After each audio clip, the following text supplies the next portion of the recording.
बताइए कोई झारखंड के इतिहास में ऐसे आज के इस दौर में एक भी विधायक का नाम बताइए। अरे विधायकी तो छोड़िए, हम अपने जान को हथेली में लेके घूम रहे हैं। जिस दिन 2 बजे रात को हम बेरवा में आए, हमारी गाड़ी में हमारा एक भी अंगरक्षक नहीं था। वे लोग सोच चुके थे। हमने कहा कोई दिक्कत नहीं है। हमने केवल ड्राइवर को फोन किया, वो भी अपने ससुराल में थे, क्योंकि आपको भी मालूम है मेरे घर में इतना जगह नहीं है कि हम 4 लोगों को ठहरने के लिए बोल सके।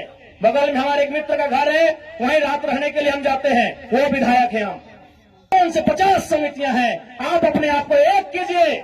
आज अपने निजी स्वार्थ का त्याग कीजिए।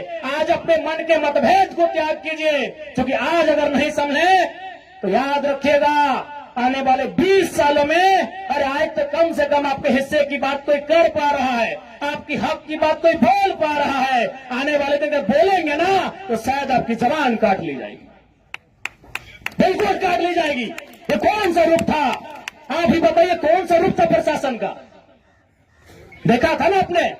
अरे पुलिस तो छोड़िए, पानी बरसाने वाली गाड़ी थी, आंसू गोला छोड़ने वाली गाड़ी थी, रपल गोली छोड़ने वाली गाड़ी थी, अग्निशमक की गाड़ियां थी, जैसे मानो किसी आतंकवादी से लड़ाई में आए हैं। इतने बेशरम, इतने निर्लज्ज हो चुकी है आज यहां सिस्टम। एक विधायक है हम, ठीक है, हमारे समर्थकों ने गलत किया था, सही किया था, वो अलग विषय है, लेकिन प्रशासन का ये रूप, ये कौन सा संवैधानिक तरीका है भाई? एक महज मामूली क्वार्टर का विषय था। ऐसे ऐसे क्वार्टर धनबाद बोकारो में गिनेंगे तो शायद 1 लाख के आसपास होगा, 1 लाख आसपास होगा। एक मामूली क्वार्टर के लिए जो प्रशासन ने अपना एक घृणित चेहरा दिखाया, बिल्कुल ये घृणित चेहरा था प्रशासन का, ये नफरती चेहरा था प्रशासन का, ये असंवैधानिक और मानवीय चेहरा था प्रशासन का। एक विधायक के साथ जब वो इस प्रकार का व्यवहार कर सकते हैं तो सोचिए आम ग्रामीण रैयत विस्थापितों का क्या हश्र होगा आने वाले सालों में। इसलिए आज मैं तमाम रैयतों से, जिन्होंने किसी परियोजना में, किसी कल कारखाने में, कि डीवीसी की भी परियोजना हो या सीसीएल पीसीसीएल की परियोजना हो, जिन्होंने अपनी जमीन देने का काम किया है, आज उन्हें एक मंच में आने की आवश्यकता है। मैं आपसे यह आह्वान करने आया हूं। ऐसा टीम बनाकर आई थी जैसे मानो वह रैयतों से नहीं बल्कि किसी आतंकवादियों से मुकाबला करने आए हैं। क्या हाल होगा आपको सोच के देखिए। एक विधायक है हम, ठीक है, हमारे समर्थकों ने गलत किया था, सही किया था, वो अलग विषय है, लेकिन प्रशासन का ये रूप, ये कौन सा संवैधानिक तरीका है भाई? एक महज मामूली क्वार्टर का विषय था। ऐसे ऐसे क्वार्टर धनबाद बोकारो में गिनेंगे तो शायद 1 लाख के आसपास होगा, 1 लाख आसपास होगा। एक मामूली क्वार्टर के लिए जो प्रशासन ने अपना एक घृणित चेहरा दिखाया, बिल्कुल ये घृणित चेहरा था प्रशासन का, ये नफरती चेहरा था प्रशासन का, ये असंवैधानिक और मानवीय चेहरा था प्रशासन का। एक विधायक के साथ जब वो इस प्रकार का व्यवहार कर सकते हैं तो सोचिए आम ग्रामीण रैयत विस्थापितों का क्या हश्र होगा आने वाले सालों में। इसलिए आज मैं तमाम रैयतों से, जिन्होंने किसी परियोजना में, किसी कल कारखाने में, कि डीवीसी की भी परियोजना हो या सीसीएल पीसीसीएल की परियोजना हो, जिन्होंने अपनी जमीन देने का काम किया है, आज उन्हें एक मंच में आने की आवश्यकता है। मैं आपसे यह आह्वान करने आया हूं। आज मैं एक विधायक हूं, एक 30 साल का युवा, एक सुनहरा सपना, एक सुनहरी जिंदगी हमारे सामने, लेकिन आज उस जिंदगी को ठोकर मार के हम कांटों की ताज को स्वीकार करते हैं। उस सुनहरी, उस मखमली जीवन को हम ठोकर मार के कांटों के रास्ते को चुन रहे हैं, जबकि आपको भी मालूम है हम माननीय हैं, फूलों का बिस्तर हमारा स्वागत करने के लिए तैयार है, लेकिन हम कांटों की राह चल रहे हैं। आज प्रत्येक दिन दर्जनों ठेकेदारों का फोन आता है, बैठेंगे विधायक जी, दर्जनों वीआईपी लोगों का फोन आता है, 2 मिनट बैठिए विधायक जी, और आपको भी मालूम है उनके साथ बैठेंगे तो क्या डील होगा, आपको भी मालूम है। करोड़ों में ना सही लाखों में तो डील जरूर होगा। यानी एक मखमली बिस्तर को हम ठोकर मार के कांटों के साथ चल रहे हैं। किसके लिए? झारखंड के वंचित आवाम के लिए हम चल रहे हैं। आज क्या कमी होगी, एक माननीय को क्या कमी हो सकती है भाई? हमें आवास मिलेगा, गाड़ी की सुविधा मिलेगी, टीए मिलेगा, हर प्रकार की सुविधा मिलेगी, भत्ता मिलेगा, हवाई यात्रा मिलेगा, रेलवे की यात्रा मिलेगी और लाखों रुपए की सैलरी मिलेगी। दरकिनार करते उस ऐशो आराम के जीवन को ठोकर मारते हुए हम आपके बीच विधायकी के साथ साथ अपनी जान को हथेली में लेके घूम रहे हैं। बताइए, तो झारखंड के इतिहास में ऐसे आज के इस दौर में एक भी विधायक का नाम बताइए। अरे विधायकी तो छोड़िए, हम अपने जान को हथेली में लेके घूम रहे हैं। जिस दिन 2 बजे रात को हम बेरमा में आए, हमारी गाड़ी में हमारा एक भी अंगरक्षक नहीं था। वे लोग सोच चुके थे। हमने कहा कोई दिक्कत नहीं है। हमने केवल ड्राइवर को फोन किया, वो भी अपने ससुराल में थे, क्योंकि आपको भी मालूम है मेरे घर में इतना जगह नहीं है कि हम 4 लोगों को ठहरने के लिए बोल सके। बगल में हमारे एक मित्र का घर है, वहीं रात रहने के लिए हम जाते हैं, वो विधायक है। हमने तुरंत कहा कि अगर हम अपने अंगरक्षक को लेने के लिए जाएंगे तो शायद 10 से 15 मिनट का लेट होगा, उतना देर में हम कम से कम डुमरी की दूरी पार कर जाएंगे।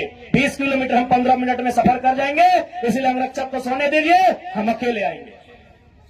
हम अपने जान को, अपने जीवन को हथेली में रख के चल रहे हैं। किस लिए? ताकि आज झारखंड की शोषित वंचित जनता को न्याय मिल सके। तो आप इतना तो कर सकते हैं, एक 30 साल का लड़का अपने आराम के जीवन को छोड़कर, ऐसो आराम को छोड़कर आज आपके लिए कांटों के रास्ते में चलने के लिए तैयार है। आप कम से कम ये जो 15, 16, 50, 60 समितियां बना के रखे हैं विस्थापन के नाम में, क्या एक नहीं कर सकते हैं? आप जिस दिन एक करेंगे, इनको यहां से उखाड़ के फेंक देंगे। अब कीजिए। आज बीएसएल में भी हम जाते हैं, वहां 52 समितियां हैं।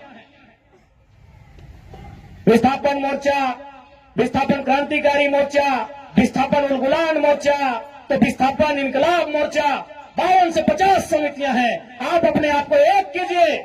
आज अपने निजी स्वार्थ का त्याग कीजिए। आज अपने मन के मतभेद को त्याग कीजिए, क्योंकि आज अगर नहीं समझे तो याद रखिएगा, आने वाले 20 सालों में, अरे आज तो कम से कम आपके हिस्से की बात कोई कर पा रहा है, आपकी हक की बात कोई बोल पा रहा है। आने वाले दिन अगर बोलेंगे ना तो शायद आपकी जबान काट ली जाएगी, बिल्कुल काट ली जाएगी। ये कौन सा रूप था? आप ही बताइए, कौन सा रूप था प्रशासन का? देखा था ना आपने? अरे पुलिस तो छोड़िए, पानी बरसाने वाली गाड़ी थी, आंसू गोला छोड़ने वाली गाड़ी थी, रबर गोली छोड़ने वाली गाड़ी थी, अग्निशमक की गाड़ियां थी, जैसे मानो किसी आतंकवादी से लड़ाई में आए हैं। इतने बेशरम, इतने निर्लज्ज हो चुकी है आज यहां सिस्टम। आज हो सके आज भी मेरी बातों को कुछ लोग तोड़ मोड़ के प्रस्तुत करेंगे कि विधायक के बोल सुनिए। अरे उनको नहीं मालूम है विस्थापन का दर्द क्या होता है। अगर वे विस्थापन को अध्ययन कर लेते तो शायद ये बोली बोलने का अवसर नहीं देखते।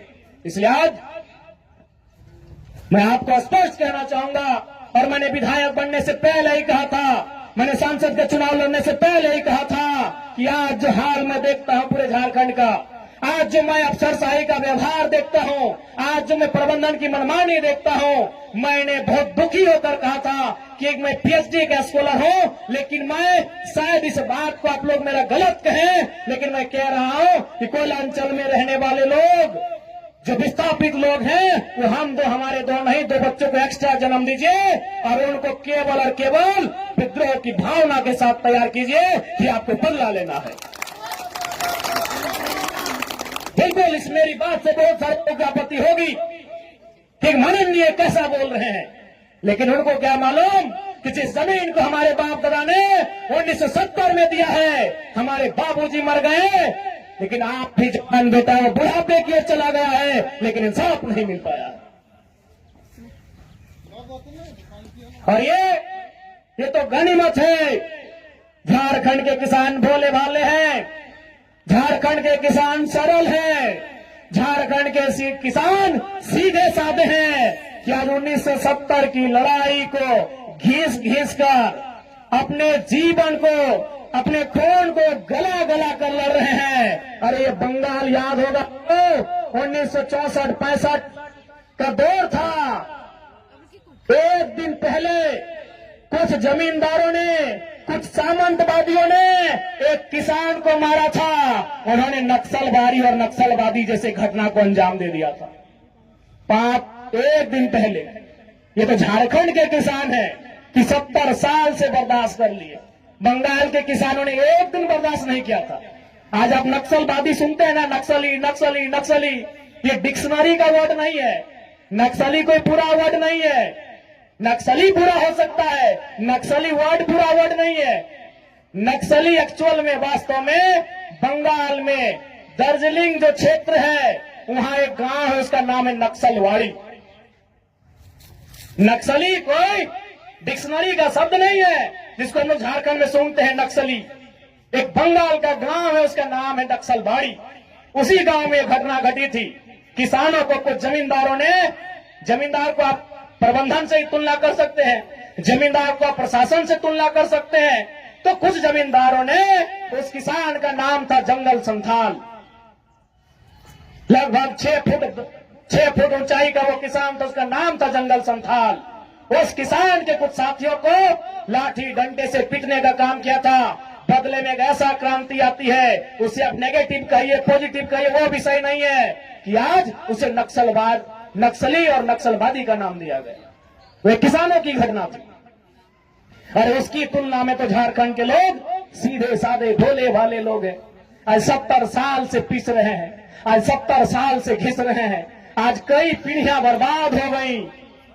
आंखों के सामने बूढ़ी माँ इलाज के अभाव में तड़प तड़प के मर गई। आंखों के सामने जवान बेटा बेरोजगारी से तंग आकर खुदकुशी कर लिया। आंखों के सामने इतनी घटनाएं घट गई। आंखों के सामने इतनी घटना घटने के बाद भी आज झारखंड बर्दाश्त कर रहा है। ये बंगाल होता तो आज नक्सलबाड़ी जैसी कई घटनाओं को अंजाम दे चुका होता। फिर भी